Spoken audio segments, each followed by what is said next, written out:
Class 10 Quadratic Equations Exercise 4.2 Second problem. Solve the problems given in example 1. Okay, ಇಲ್ಲಿ ಏನು ಹೇಳ್ತಾರೆ ಅಂದರೆ ನಿಮ್ಮ ಟೆಕ್ಸ್ಟ್ ಬುಕ್ನಲ್ಲಿ ಎಕ್ಸಾಂಪಲ್ 1ನಲ್ಲಿರೋ ಪ್ರಾಬ್ಲಮ್ಸ್ಗಳನ್ನು ಸಾಲ್ವ್ ಮಾಡಿ ಅಂತಿದ್ದಾರೆ. ಓಕೆ, ಪ್ರಾಬ್ಲಮ್ ಏನಿದೆ ಅಂದರೆ represent the following situations mathematically. Okay, ಇದರ ಮೀನಿಂಗ್ ಇಷ್ಟೇ, ಅವ್ರು ಕೊಟ್ಟಿರುವಂಥ ಪ್ರಾಬ್ಲಮ್ಸನ್ನು ಮ್ಯಾಥಮೆಟಿಕಲಿ ರೆಪ್ರೆಸೆಂಟ್ ಮಾಡಬೇಕು. ನಂತರ ಆ ಕ್ವಾಡ್ರಾಟಿಕ್ ಈಕ್ವೇಷನನ್ನು ಸಾಲ್ವ್ ಮಾಡಬೇಕಾಗಿದೆ. ಓಕೆ, ಇದರಲ್ಲಿ ನಮಗೆ 2 ಪ್ರಾಬ್ಲಮ್ಸ್ ಇದೆ. ಅದರಲ್ಲಿ first problem, John and Jeevitha together have 45 marbles. Both of them lost 5 marbles each, and the product of the number of marbles they now have is 124.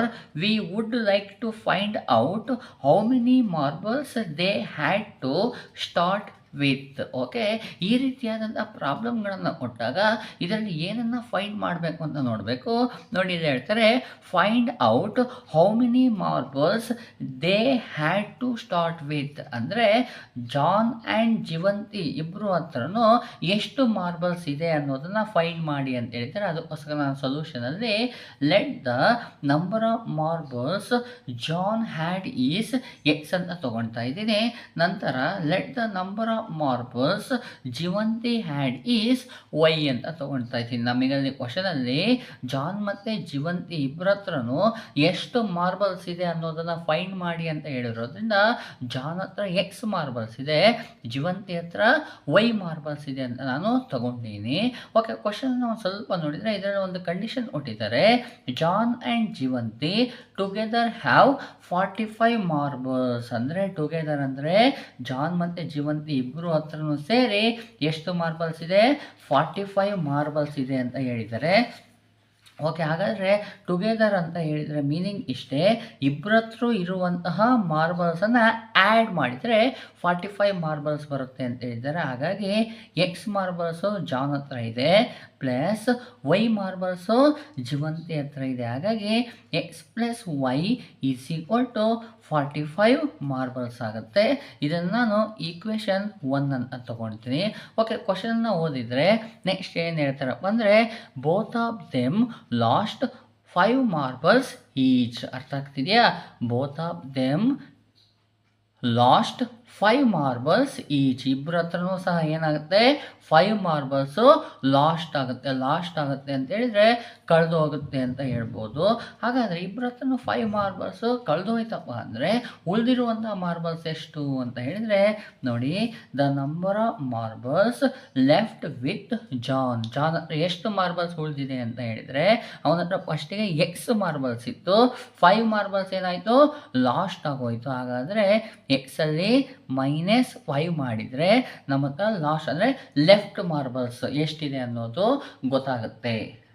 The number of marbles left with Jeevanti is equal to Y -5 ಅಂತ ಬರ್ತೀನಿ. ಯಾಕೆ ಅಂದರೆ ಜೀವಂತಿ ಹತ್ರ ಬಿಗಿನಿಂಗಲ್ಲಿ Y marbles ಇತ್ತು, ಈಗೇನಾಯಿತು 5 marbles last ಆಗೋಯಿತು. Last ಅಂದರೆ ಕಳೆದು ಹೋಯಿತು. ಹಾಗಾದರೆ ಅವನ ಹತ್ರ ಇದ್ದಿದ್ದು ವೈ ಮಾರ್ಬಲ್ಸು, ಅದರಲ್ಲಿ 5 ಮಾರ್ಬಲ್ಸು ಲಾಸ್ಟ್ ಆಯಿತು ಅಂದರೆ -5 ಮಾಡಿದರೆ ಇನ್ನು ಉಳಿದಂತಹ ಮಾರ್ಬಲ್ಸ್ ಎಷ್ಟು ಅಂತ ಗೊತ್ತಾಗುತ್ತೆ. ಓಕೆ, ಫಸ್ಟಿಗೆ ಏನು ಬರ್ಕೊಂಡೆ? The number of marbles left with John is equal to X -5. ಅದೇ ರೀತಿ the number of marbles left with Jeevanti is equal to Y -5 ಆಗೋಯಿತು. ಓಕೆ, ನಮಗೀಗ ಕ್ವಶನಲ್ಲಿ ಇನ್ನೂ ಒಂದು ಕಂಡೀಷನ್ ಕೊಟ್ಟಿದ್ದಾರೆ. ಆ ಕಂಡೀಷನ್ನ ನಾನೀಗ ಬರ್ಕೊಂಡಿದ್ದೀನಿ. The product of the number of marbles they now have is 124. ನೋಡಿ, ಇದನ್ನು ಅರ್ಥ ಮಾಡ್ಕೊಳ್ಳಿ. ದ ಪ್ರಾಡಕ್ಟ್ ಅಂದರೆ ಮಲ್ಟಿಪ್ಲೈ ಮಾಡಿ ಅಂತ. ಏನನ್ನು ಮಲ್ಟಿಪ್ಲೈ ಮಾಡಿ? The number of marbles they now have ಅಂದರೆ ಇಬ್ಬರ ಹತ್ರನೂ ಎಷ್ಟು ಮಾರ್ಬಲ್ಸ್ಗಳು ಲೆಫ್ಟ್ ಆಗಿದೆ ಅವುಗಳ ಪ್ರಾಡಕ್ಟ್ ಮಾಡಿದರೆ ಎಷ್ಟು ಬರುತ್ತೆ? 124 ಬರುತ್ತೆ. ನೋಡಿ, ಜಾನ್ ಹತ್ರ ಉಳಿದಿರುವಂತಹ ಮಾರ್ಬಲ್ಸ್ ಎಷ್ಟು? ಎಕ್ಸ್ ಮೈನಸ್ ವೈ ಮಾರ್ಬಲ್ಸ್ ಇದೆ. ಜೀವಂತಿ ಹತ್ರ ಎಷ್ಟಿದೆ? ವೈ ಮೈನಸ್ ವೈ ಮಾರ್ಬಲ್ಸ್ ಇದೆ. ಇವರಿಬ್ಬರ ಹತ್ರ ಇರುವಂತಹ ಮಾರ್ಬಲ್ಸ್ಗಳನ್ನು, ನಂಬರ್ ಆಫ್ ಮಾರ್ಬಲ್ಸ್ಗಳನ್ನು ಏನು ಮಾಡಿದರೆ, ಪ್ರಾಡಕ್ಟ್ ಅಂದರೆ ಮಲ್ಟಿಪ್ಲೈ ಮಾಡಿದರೆ ಆನ್ಸರ್ ಎಷ್ಟು ಬರುತ್ತೆ? 124 ಬರುತ್ತೆ. ಓಕೆ, ಈಗ ನೋಡಿ ನಮಗೆ ಇಲ್ಲಿ x plus y is equal to 45 ಅಂತ ಲೀನಿಯರ್ ಈಕ್ವೇಷನ್ ಬಂದಿದೆ. ಆದರೆ ಇಲ್ಲಿ ನನಗೆ ಲೀನಿಯರ್ ಈಕ್ವೇಷನ್ ಬಂದಿಲ್ಲ.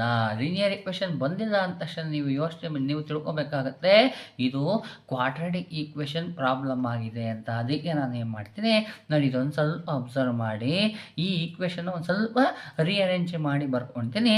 ಈ ಪ್ಲಸ್ ವೈ ಇದೆಯಲ್ಲ, ಇದನ್ನ ಈ ಸೈಡಿಗೆ ಟ್ರಾನ್ಸ್ಫರ್ ಮಾಡ್ತೀನಿ. ನೋಡಿ, ಎಕ್ಸ್ ಹಾಗೇ ಇರುತ್ತೆ, ಈಸ್ ಈಕ್ವಲ್ ಟು 45 ಹಾಗೇ ಇರುತ್ತೆ. ಪ್ಲಸ್ ವೈ ಅನ್ನು ಟ್ರಾನ್ಸ್ಫರ್ ಮಾಡಿದರೆ ಮೈನಸ್ ವೈ ಆಗುತ್ತೆ. ನನಗೇನಾಯಿತು?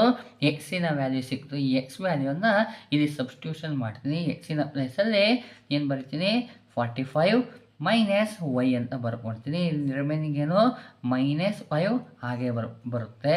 Okay, next y minus y ಹಾಗೆ ಬರುತ್ತೆ, ಈಸ್ ಈಕ್ವಲ್ ಟು 124 ಆಯಿತು. ನೋಡಿ, ಇಲ್ಲಿ ನಂಬರ್ ಇರೋದ್ರಿಂದ ಇದನ್ನು ರಿಅರೇಂಜ್ ಮಾಡ್ಕೊಳ್ತೀನಿ. 45 ಅನ್ನು ಹಾಗೆ ಬರ್ಕೊಳ್ತೀನಿ. ನೆಕ್ಸ್ಟು -5, ನೆಕ್ಸ್ಟು -y ಅನ್ನು ಬರ್ಕೊಳ್ತೀನಿ. y -5 ಈಸ್ ಈಕ್ವಲ್ ಟು 124 ಆಯಿತು. ನೋಡಿ, ನಂಬರ್ ಇದೆ ಇವೆರಡು, ಸಿಂಪ್ಲಿಫೈ ಮಾಡ್ಬೋದು. 45ನ ಸೈನು ಪ್ಲಸ್ ಇದೆ, 5ನ ಸೈನು ಮೈನಸ್ ಇದೆ. ಪ್ಲಸ್ಸು ಮೈನಸ್ ಡಿಫ್ರೆಂಟ್ ಸೈನ್ ಬಂದರೆ ಸಬ್ಟ್ರಾಕ್ಷನು. 45ಅಲ್ಲಿ 5ಅನ್ನು ಸಬ್ಟ್ರಾಕ್ಟ್ ಮಾಡಿದರೆ 40 ಬರುತ್ತೆ. 45 ಬಿಗ್ಗರ್ ನಂಬರ್ ಆಗಿರೋದ್ರಿಂದ ಇದರ ಸೈನು ಪ್ಲಸ್ 40 ಆಗೋಯಿತು. -y ಬರೀತೀನಿ. y -5 ಈಸ್ ಈಕ್ವಲ್ ಟು 124 ಆಯಿತು. ಓಕೆ, ಇದನ್ನು ಮಲ್ಟಿಪ್ಲೈ ಮಾಡೋಣ. ಫಸ್ಟ್ ಟರ್ಮ್ 40 ಇದೆಯಲ್ವಾ, 40ಅನ್ನು ಬರ್ಕೊಳ್ತೀನಿ. ಸೆಕೆಂಡ್ ಎಕ್ಸ್ಪ್ರೆಷನ್ಗೆ ಮಲ್ಟಿಪ್ಲೈ ಮಾಡಬೇಕು. y -5. ನೋಡಿ, ನೆಕ್ಸ್ಟ್ ಟರ್ಮ್ ಏನಿದೆ? -y ಇದೆ. ಸೆಕೆಂಡ್ ಎಕ್ಸ್ಪ್ರೆಷನ್ಗೆ ಮಲ್ಟಿಪ್ಲೈ ಮಾಡಿ. y -5 is equal to 124. Okay, multiply ಮಾಡೋಣ. 40 ಇಂಟು y 40y ಬರುತ್ತೆ. 40ಗೆ ಸೈನ್ ಪ್ಲಸ್ ಇದೆ, ಪ್ಲಸ್ ಇಂಟು ಮೈನಸ್ 45 ಎಷ್ಟು ಬರುತ್ತೆ? 200 ಬರುತ್ತೆ. ನೋಡಿ, ಇಲ್ಲಿ minus into plus minus, y into y square ಬರುತ್ತೆ. ಮೈನಸ್ ಇಂಟು ಮೈನಸ್ ಪ್ಲಸ್ ಬರುತ್ತೆ. ವೈ ಇಂಟು 5y ಬರುತ್ತೆ, ಈಸ್ ಈಕ್ವಲ್ ಟು 124 ಆಯಿತು. ಓಕೆ, ಇಲ್ಲಿರುವ ಟರ್ಮ್ಸ್ಗಳನ್ನು ಸ್ವಲ್ಪ ರಿಅರೇಂಜ್ ಮಾಡಿ ಬರ್ಕೊಳ್ಳೋಣ. ನೋಡಿ, -y square, next plus 40y, ಇಲ್ಲಿ plus 5y, next -200 is equal to 124 ಆಯಿತು. ಓಕೆ, ಇವೆರಡು ಲೈಕ್ ಟರ್ಮ್ಸ್ ಆಗಿದೆ ಅಲ್ವಾ, ಸಿಂಪ್ಲಿಫೈ ಮಾಡ್ಬೋದು. -y ಸ್ಕ್ವಯರ್, ನೋಡಿ 40yಗೆ ಪ್ಲಸ್ ಇದೆ, 5yಗೂ ಪ್ಲಸ್ ಇದೆ. ಪ್ಲಸ್ ಸೇಮ್ ಸೈನ್ಗಳು ಬಂದರೆ ಅಡಿಷನ್ನು, ಆ್ಯಡ್ ಮಾಡಿದರೆ 45y ಆಯಿತು. 40 ಬಿಗ್ಗರ್ ಆಗಿರೋದ್ರಿಂದ ಅದರ ಸೈನ್ ಪ್ಲಸ್ ಬರುತ್ತೆ. -200 ಈಸ್ ಈಕ್ವಲ್ ಟು 124 ಆಯಿತು. ಸ್ವಲ್ಪ ಅಬ್ಸರ್ವ್ ಮಾಡಿದರೆ ವೈ ಸ್ಕ್ವಯರ್ ಅನ್ನೋದೇ ನೆಗೆಟಿವ್ ಆಗಿದೆ. ಹಾಗಾಗಿ ಈ ವೈ ಸ್ಕ್ವಯರ್ನ ಇದನ್ನು ಮತ್ತು ಇದು ಅಷ್ಟು ಆ ಸೈಡಿಗೆ ಟ್ರಾನ್ಸ್ಫರ್ ಮಾಡ್ತೀನಿ. ಲೆಫ್ಟ್ ಸೈಡಾಗಿರೋದು ಅಷ್ಟು ಆ ಸೈಡಿಗೆ ಟ್ರಾನ್ಸ್ಫರ್ ಆದರೆ ಈ ಸೈಡ್ ಅಷ್ಟು 0 ಉಳ್ಕೊಂತು. ಈಸ್ ಈಕ್ವಲ್ ಟು ನೋಡಿ, -y ಸ್ಕ್ವೇರ್ ಹೋದರೆ ಪ್ಲಸ್ ವೈ ಸ್ಕ್ವೇರ್ ಆಗುತ್ತೆ. ಪ್ಲಸ್ 45yನ ಆ ಸೈಡ್ ಟ್ರಾನ್ಸ್ಫರ್ ಮಾಡಿದರೆ ಪ್ಲಸ್ ಇರೋದು -45y ಆಗುತ್ತೆ. -200 ಟ್ರಾನ್ಸ್ಫರ್ ಆದರೆ ಪ್ಲಸ್ 200. ನೋಡಿ, ಇಲ್ಲಿ 124 ಇದೆಯಲ್ಲ, ಇದರ ಸೈನ್ ಏನಿದೆ? ಪ್ಲಸ್ಸೇ ಇದೆ. ಪ್ಲಸ್ 124 ಹಾಗೆ ಉಳ್ಕೊಳ್ತು. ಸ್ವಲ್ಪ ಅಬ್ಸರ್ವ್ ಮಾಡಿದರೆ ಇವೆರಡು ನಂಬರ್ ಇದೆ, ಹಾಗಾಗಿ ಇದನ್ನು ಸಿಂಪ್ಲಿಫೈ ಮಾಡ್ಕೊಳ್ಳೋಣ. ನೋಡಿ, y square -45y plus same sign ಇದ್ದರೆ ಅಡಿಷನ್ನು, ಆ್ಯಡ್ ಮಾಡಿದರೆ ಎಷ್ಟು ಬರುತ್ತಪ್ಪ ಅಂದರೆ ಪ್ಲಸ್ 324 ಬರುತ್ತೆ, ಈಸ್ ಈಕ್ವಲ್ ಟು 0 ಆಗೋಯಿತು. ನೋಡಿ, ನಮಗೀಗ ಕ್ವಾಡ್ರಾಟಿಕ್ ಈಕ್ವೇಷನ್ ಬಂದಿದೆ. ಈ ಕ್ವಾಡ್ರಾಟಿಕ್ ಈಕ್ವೇಷನ್ನ ಸಾಲ್ವ್ ಮಾಡಿದರೆ ನಮಗೆ ಏನು ಸಿಗುತ್ತೆ? ವೈ ವ್ಯಾಲ್ಯೂ ಸಿಗುತ್ತೆ. ವೈ ವ್ಯಾಲ್ಯೂನ ಯೂಸ್ ಮಾಡಿಕೊಂಡು ಎಕ್ಸ್ ವ್ಯಾಲ್ಯೂನ ಫೈಂಡ್ ಮಾಡೋಣ. ಓಕೆ, ಇದು ಕೊಟ್ಟಿರುವಂಥ ಕ್ವಾಡ್ರಾಟಿಕ್ ಈಕ್ವೇಷನ್ ಆರ್ಡರ್ ಆಗಿದೆ ಅಂತ ಚೆಕ್ ಮಾಡಬೇಕು ಅಂದರೆ ವೇರಿಯಬಲ್ನ ಪವರು ಡಿಕ್ರೀಸಿಂಗ್ ಆರ್ಡರ್ ಇರಬೇಕಾಗುತ್ತೆ. ನೋಡಿ, ವೇರಿಯಬಲ್ ವೈ ಇದೆ, ವೈನ ಪವರ್ 2 ಇದೆ. ಓಕೆ, ಇಲ್ಲಿ ವೈನ ಪವರ್ ಏನೂ ಇಲ್ಲ ಅಂದರೆ 1 ಇದೆ. ಓಕೆ, ವೈನೇ ಇಲ್ಲೇ ಇಲ್ಲ, ವೈ ಇಲ್ಲ ಅಂದರೆ ವೈನ ಪವರ್ 0 ಆಗಿದೆ. ಅಂದರೆ ಪವರ್ಗಳನ್ನು ನೋಡಿದರೆ 2, 1, 0 ಪವರ್ಗಳು ಡಿಕ್ರೀಸಿಂಗ್ ಆರ್ಡರ್ ಆಗಿದೆ ಅಂತ ಹೇಳಿದರೆ ಈ ಕ್ವಾಡ್ರಾಟಿಕ್ ಈಕ್ವೇಷನ್ ಏನಾಗಿದೆ? ಆರ್ಡರ್ ಇದೆ. ಕ್ವಾಡ್ರಾಟಿಕ್ ಈಕ್ವೇಷನ್ ಆರ್ಡರ್ ಇದೆ ಅಂತ ತಕ್ಷಣ ನಾವೇನು ಮಾಡಬೇಕು? ಫಸ್ಟ್ ಟರ್ಮ್ ಮತ್ತು ಈ ಲಾಸ್ಟ್ ಟರ್ಮನ್ನು ವಿತ್ ಸೈನ್ ಮಲ್ಟಿಪ್ಲೈ ಮಾಡಬೇಕು. ವೈ ಸ್ಕ್ವೇರ್ನ ಸೈನ್ ಏನೂ ಇಲ್ಲ ಅಂದರೆ ಪ್ಲಸ್ ಇರುತ್ತೆ. Okay, plus y square into last term ಏನಿದೆ? ಪ್ಲಸ್ 324 ಇದೆ. ಮಲ್ಟಿಪ್ಲೈ ಮಾಡ್ಕೊಳ್ಳೋಣ. ಪ್ಲಸ್ ಇಂಟು ಪ್ಲಸ್ ಮಾಡಿದರೆ ಪ್ಲಸ್ ಬರುತ್ತೆ. ವೈ ಸ್ಕ್ವೇರ್ ಇಂಟು 324 ಮಾಡಿದರೆ 324 ಬರುತ್ತೆ. ಹೀಗೆ ಮಾಡಬೇಕು. ಇದನ್ನು 2 ಫ್ಯಾಕ್ಟರ್ಸ್ ಆಗಿ ಸ್ಪ್ಲಿಟ್ ಮಾಡಿ ಬರಿಬೇಕಾಗುತ್ತೆ.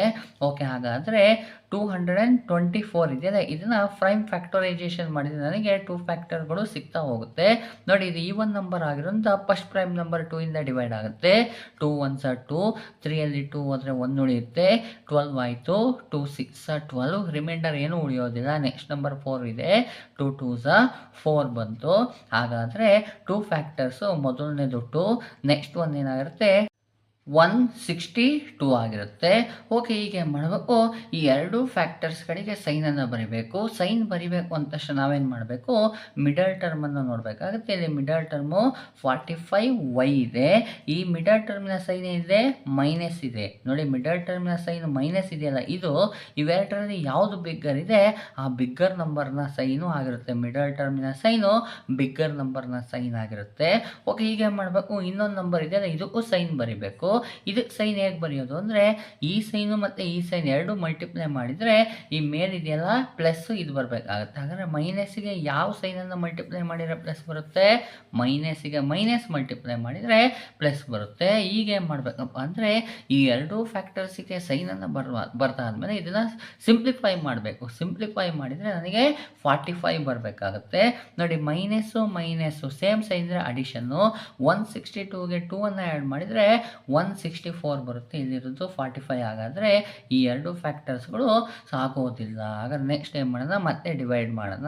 ಓಕೆ, ಇದು ಈವನ್ ನಂಬರ್ ಆಗಿರೋದ್ರಿಂದ 2 ಇಂದ ಡಿವೈಡ್ ಆಗುತ್ತೆ. 2 8s 16, ರಿಮೈಂಡರ್ ಏನು ಉಳಿಯೋದಿಲ್ಲ. ನೆಕ್ಸ್ಟ್ ನಂಬರ್ 2, 2 1s 2 ಆಯಿತು. ನೋಡಿ, ನೆಕ್ಸ್ಟ್ ನಾವು ಫ್ಯಾಕ್ಟರ್ ಬರೆಯುವಾಗ ಇವೆರಡನ್ನು ಮಲ್ಟಿಪ್ಲೈ ಮಾಡ್ಕೋಬೇಕು. 2 2s 4 ಆಗಿರುತ್ತೆ. ನೆಕ್ಸ್ಟು 81. ನೋಡಿ, ಮೇಲೆ ನಾವು ಈ ಸೈನ್ಗಳನ್ನು ಹೇಗೆ ಬರೆಯೋದು ಅಂತ ನೋಡ್ಕೊಂಡಿದ್ದೀನಿ. ಎರಡು ಕಡೆ ಮೈನಸ್ ಬಂದಿದೆ.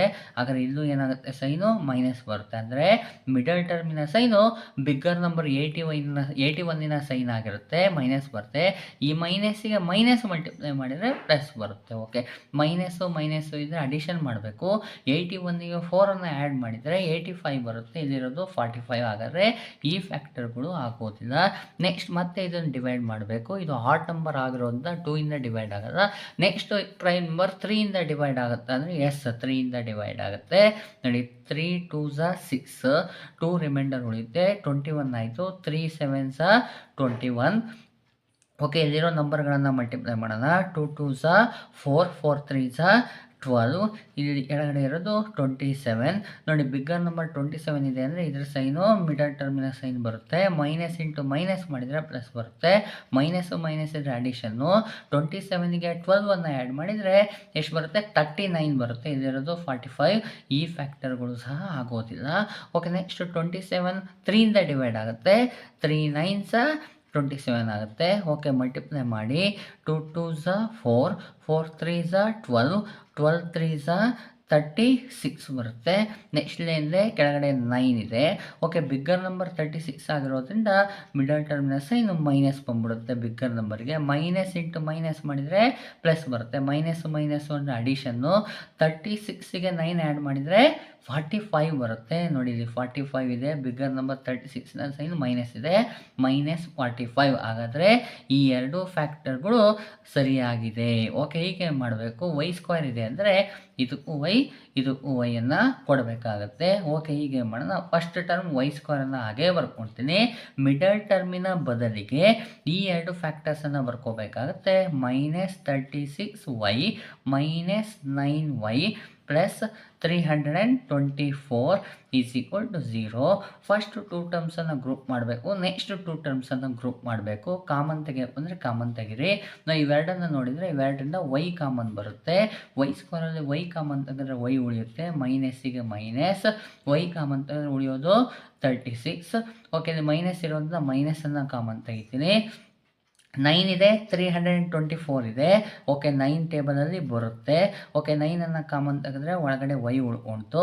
ನೋಡಿ, ಮೈನಸ್ ಕಾಮನ್ ತೆಗೆದಿರೋದ್ರಿಂದ ಪ್ಲಸ್ ಇರೋದು ಮೈನಸ್ ಆಗುತ್ತೆ. 9 ಎಷ್ಟೇ, 324 ಅಂದರೆ 936 324 ಆಗಿರುತ್ತೆ. = 0. ನೀವು ಸರಿಯಾಗಿ ಮಾಡಿದರೆ ಈ ಎರಡೂ ಎಕ್ಸ್ಪ್ರೆಷನ್ಗಳು ಏನಾಗಿರುತ್ತೆ, ಸೇಮ್ ಇರುತ್ತೆ. ನೋಡಿ, y -36 y -36 ಬಂದಿದೆ. ಹಾಗಾಗಿ y -36 ಕಾಮನ್ ತೆಗಿತೀನಿ. ಉಳಿಯೋದೇನು ನೋಡಿ y ಮೈನಸ್ 36 ಕಾಮನ್ ತೆಗೆದ್ರೆ y ಉಳಿಯುತ್ತೆ. ಇಲ್ಲಿ y ಮೈನಸ್ 36 ಕಾಮನ್ ತೆಗೆದ್ರೆ ಮೈನಸ್ 9 ಉಳಿಯುತ್ತೆ ಇಸ್ ಈಕ್ವಲ್ ಟು 0. ನಮಗೆ ಎರಡು ಎಕ್ಸ್ಪ್ರೆಷನ್ನ ನಡುವೆ ಇಂಟು ಬಂತಪ್ಪ ಅಂದರೆ ಇದನ್ನು y minus 36 is equal to 0 or y minus 9 is equal to 0 ಅಂತ ಬರಿಬೋದು. ನೋಡಿ 36ಅನ್ನು ಈ ಸೈಡಿಗೆ ಟ್ರಾನ್ಸ್ಫರ್ ಮಾಡಿದರೆ y is equal to plus 36 ಬರುತ್ತೆ. ಇಲ್ಲಿ y ನೋಡಿ ಮೈನಸ್ 9ಅನ್ನು ಆ ಸೈಡಿಗೆ ಟ್ರಾನ್ಸ್ಫರ್ ಮಾಡಿದರೆ ಇಸ್ ಈಕ್ವಲ್ ಟು ಪ್ಲಸ್ 9 ಆಗುತ್ತೆ. ನಮಗೆ ಯಾವಾಗೂ ಅಷ್ಟೇ ಪಾಸಿಟಿವ್ ನಂಬರನ್ನು ತಗೋಬೇಕು. ಈ ಎರಡೂ ನಂಬರ್ಗಳು ಏನಾಗಿದೆ ಪಾಸಿಟಿವ್ ಆಗಿದೆ. ಅದಕ್ಕೆ ಏನು ಮಾಡ್ತೀನಿ, let y is equal to 36ಅನ್ನು ತೊಗೊಳ್ತೀನಿ. ಓಕೆ, ಎಕ್ಸಿಗೆ ನಮಗೆ ಎಕ್ಸ್ಪ್ರೆಷನ್ ಇದೆ ಅಂದರೆ ಮೇಲ್ಗಡೆ ನಮಗೆ ಬಂದಿತ್ತು x is equal to 45 minus y ಅಂತ ಬಂದಿದೆ. ಓಕೆ, 45 ಮೈನಸ್ y ವ್ಯಾಲ್ಯೂ ಎಷ್ಟಿದೆ 36 ಇದೆ. 45ಅಲ್ಲಿ 36ಅನ್ನು ಸಬ್ಟ್ರಾಕ್ಟ್ ಮಾಡಿದರೆ 9 ಬರುತ್ತೆ. ನೀವು y ವ್ಯಾಲ್ಯೂನ 36ಅನ್ನು ತೊಗೊಂಡ್ರೆ ಎಕ್ಸ್ ವ್ಯಾಲ್ಯೂ ಎಷ್ಟು ಬರುತ್ತೆ 9 ಬರುತ್ತೆ. ಇಲ್ಲ ಅಂತ ಹೇಳಿದರೆ ನೀವು y ವ್ಯಾಲ್ಯೂ 9ಅನ್ನು ತೊಗೊಂಡ್ರೆ ಏನಾಗುತ್ತೆ ಅಂತ ನೋಡಿದರೆ x is equal to 45 minus y is equal to 45 minus y value 9 ಅಂತ ತೊಗೊಂಡ್ರೆ ನಮಗೆ 45ಅಲ್ಲಿ 9 ಸಬ್ಟ್ರಾಕ್ಟ್ ಮಾಡಿದರೆ ಎಷ್ಟು ಬರುತ್ತೆ 36 ಬರುತ್ತೆ. ಗೊತ್ತಾಗ್ತಿದೆಯಲ್ವಾ? y ವ್ಯಾಲ್ಯೂ 36ಅನ್ನು ತೊಗೊಂಡ್ರೆ ಎಕ್ಸ್ ವ್ಯಾಲ್ಯೂ 9 ಆಗಿರುತ್ತೆ. ಇಲ್ಲ y ವ್ಯಾಲ್ಯೂ 9ಅನ್ನು ತೊಗೊಂಡ್ರೆ ಎಕ್ಸ್ ವ್ಯಾಲ್ಯೂ 36 ಆಗಿರುತ್ತೆ. ಓಕೆನಾ? Therefore, number of marbles John had is x is equal to 9 ಆಗಿರುತ್ತೆ. The number of marbles Jivanti had is y is equal to 36 ಆಗಿರುತ್ತೆ. ಆರ್ ನೀವು X value 36 ಆಯಿತು ಅಂದರೆ y ವ್ಯಾಲ್ಯೂ ಏನಾಗಿರುತ್ತೆ 9 ಆಗಿರುತ್ತೆ. ಈ ರೀತಿಯಾಗಿ ಈ ಪ್ರಾಬ್ಲಮನ್ನು ಸಾಲ್ವ್ ಮಾಡ್ಕೊಳ್ಳಿ.